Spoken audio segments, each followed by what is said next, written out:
À défaut de pouvoir voyager, le Festival du Regard vous permet de traverser les continents à travers la photo. Direction le Congo, le Caucase ou encore l'Amérique du Sud. Depuis le début du mois d'octobre, 22 photographes sont exposés dans les locaux de l'ancienne poste de Cergy sur le thème des voyages extraordinaires.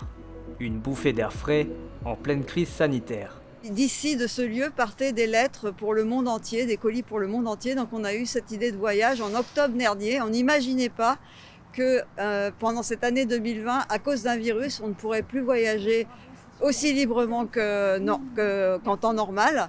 Et du coup, nous sommes contentes de pouvoir faire voyager les visiteurs par procuration. Un droïde sur un chantier, Notre-Dame revisitée et Dark Vador triomphant au pied de la Tour Eiffel, le travail de Cédric Delceau ne passe pas inaperçu.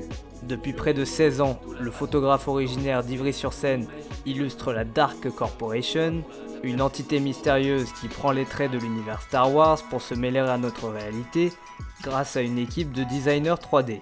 Le point de départ, c'est vraiment les espaces, les lieux, les paysages dans lesquels on vit, qui peuplent notre quotidien et qui, pour moi, ont quelque chose de fou. Leur banalité a quelque chose de tellement fou que simplement les photographier vides ou seuls, comme je l'ai fait au début, ne suffisait pas. Et c'est là que je me suis dit, il faut que j'introduise des personnages du fantastique.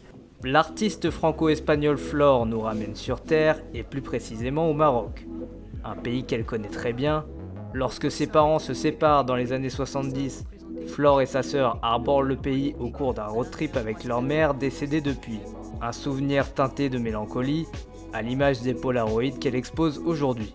J'ai essayé d'être au plus près des souvenirs que j'avais et je pense qu'à ce moment-là, c'était un bonheur qui était quand même entaché par la perte de notre père. Parce que même si c'était très festif et notre mère elle nous couvrait de bracelets en argent, elle jouait de la guitare, il y avait un côté très libre, très années 70 on va dire. Je pense que c'était sous-tendu que notre père n'était pas là et qu'il devait y avoir, un peu comme l'orange de tout à l'heure, un doux amer.